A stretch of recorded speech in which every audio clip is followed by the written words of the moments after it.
Okay, hello everybody. My name is Tessa Kaufman. Very nice to give a little bit insight in my part of the project that René just introduced.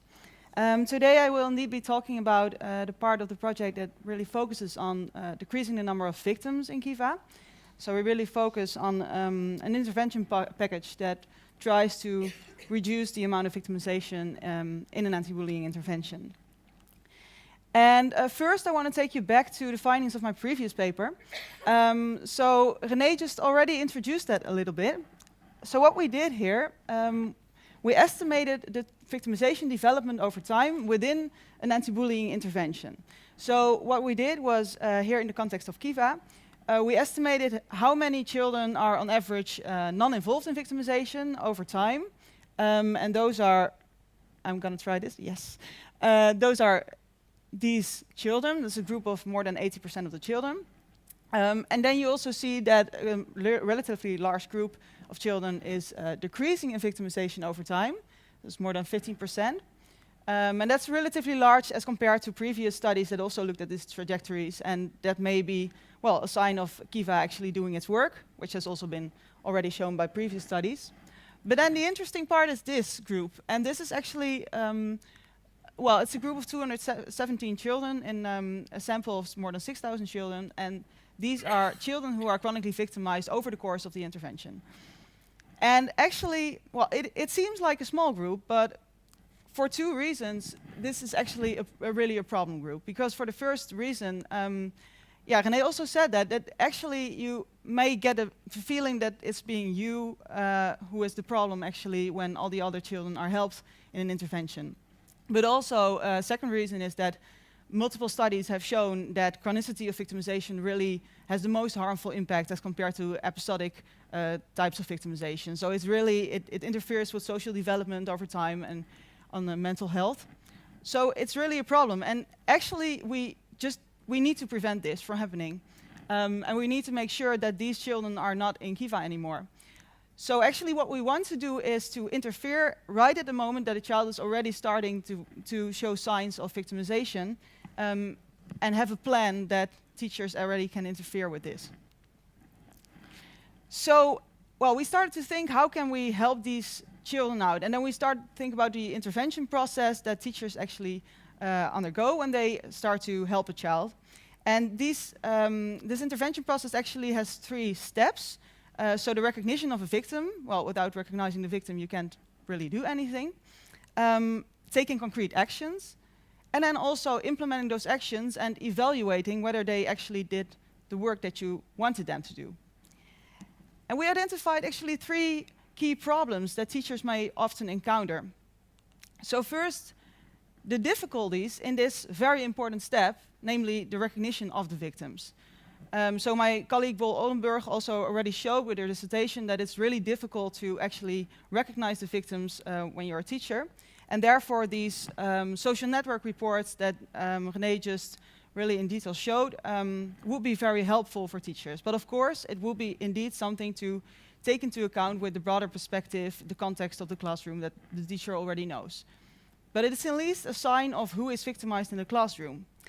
But that is not really enough, because we see that teachers have problems of really translating these reports to concrete actions.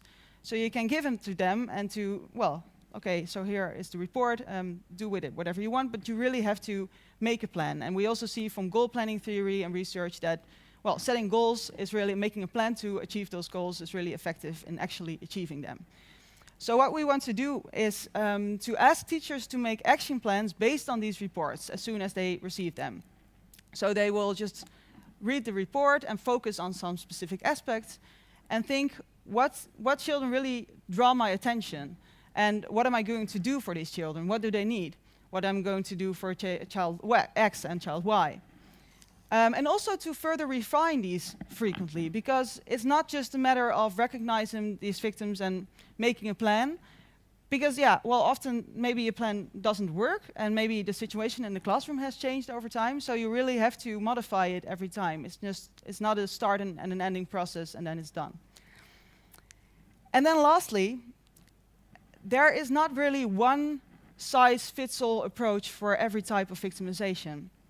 So there are really different approaches needed. So you, for example, depending on the number of victims in a classroom, or the number of bullies in a classroom, or whether the victims actually already have a lot of friends, or whether they are very isolated.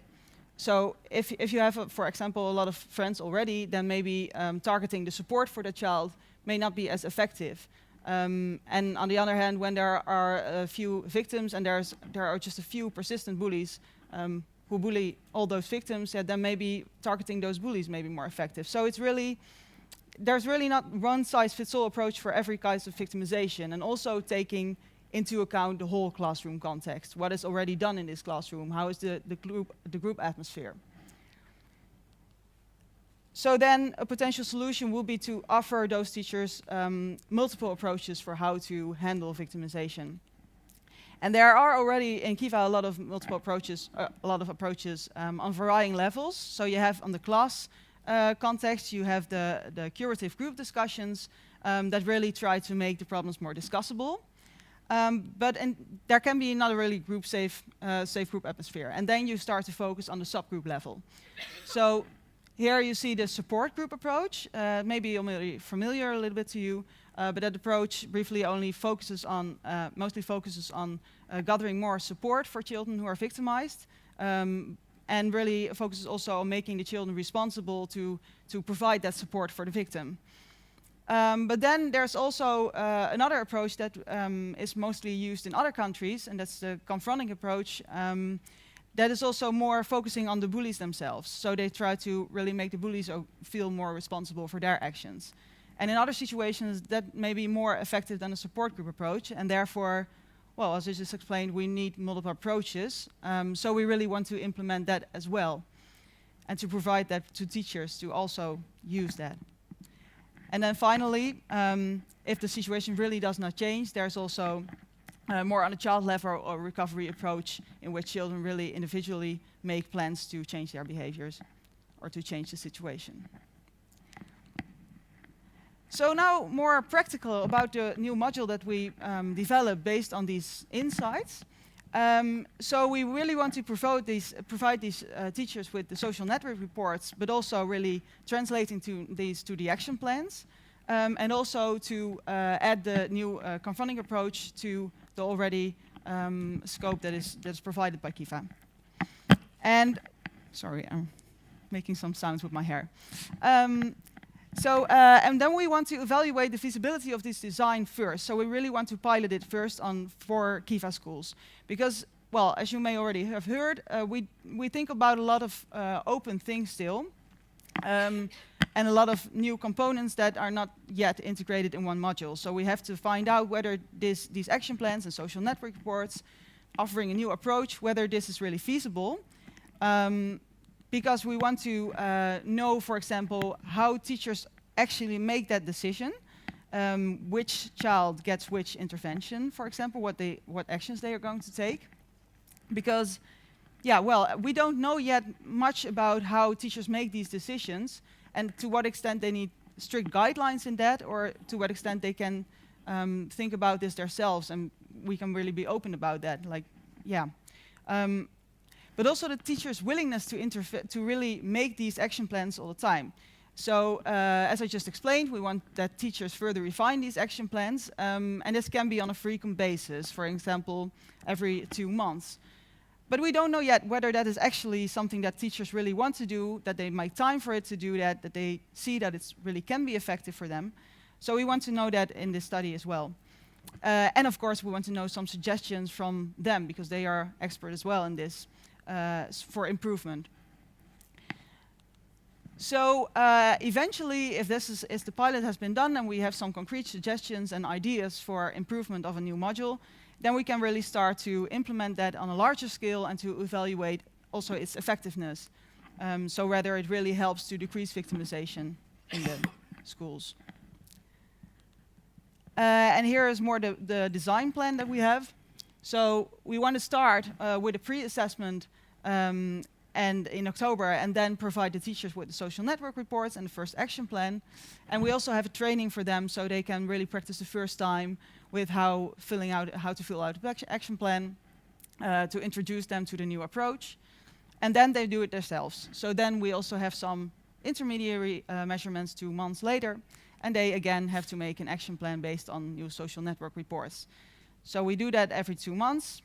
But then we also have a focus group for, well, discussing what I just explained, to also have some ideas about the experience of the teachers themselves and how they evaluate this module so far, and how they evaluate the filling out of action plans, whether they have good experience with it, and how we can improve that. And then finally, we have a post-assessment, and then the teachers also evaluate it on paper. So just a little glimpse for you. This will be then, for example, a social network report would include information about victimization, about the social reputation of children, to also take that into account when designing a plan, popularity and leadership. And for example, this is what teachers would see then. They would see how many children would be bullied in a class, and how many children are really bullied more often. And then the names are here provided. So, for example, here, Ludwig, Oscar, and Agnes will be the children who would, well, could draw the attention of the teacher. And that is also shown here in the report. And then the teachers also can use the online tool. And they have, I hope that it works here. So this is really not a realistic social networkgram, but that's more that it's already in development, and we want to show you what they can see. So if they can, I don't know whether I have to push this. No. Do you see it? So this is a movie. That's actually the idea behind it. But there's also no sign here. Do you know how I have to make this work? Okay. Well, then you just have to imagine it in your heads. Well, if the teacher, you see there the arrow, well, that's an important one, because you have to click one of the children in the class, and then all the others become more faded, all the other names, and the arrows are highlighted of the, so here it's friendships, for instance, how many children are nominated and which children are nominated by that child, and what nominations are received by that child. So then you can see more easily, just highlight the children and see their friendships in a more practical way. And then something about the questions of the action plans that we are planning to ask the teachers based on the social network reports that we provide to them. So, for example, well, which students draw your attention if you look at this social network report? And what is the social position? So just look at the report, take into account your own experiences. What is the social position of this student? What do you think that student X needs? Have you already tried to do anything in that case? And also, what actions do you want to take to help the student X? So think of a plan how you're gonna tackle this victimization. And then also thinking just about resources, things you need to do in order to really undertake those actions, because that can be really helpful to actually make that concrete plan. And lastly, what are the steps that you will take? And then the teachers fill this all in, and then they get a nice overview of their action plan, and they can also modify that over the course of the study. So that is, for now, our plan, our action plan, actually, for the next few months. And, well, we're first going to pilot this, and I'm really curious for the results and also for your input. But that will be later. Thank you very much.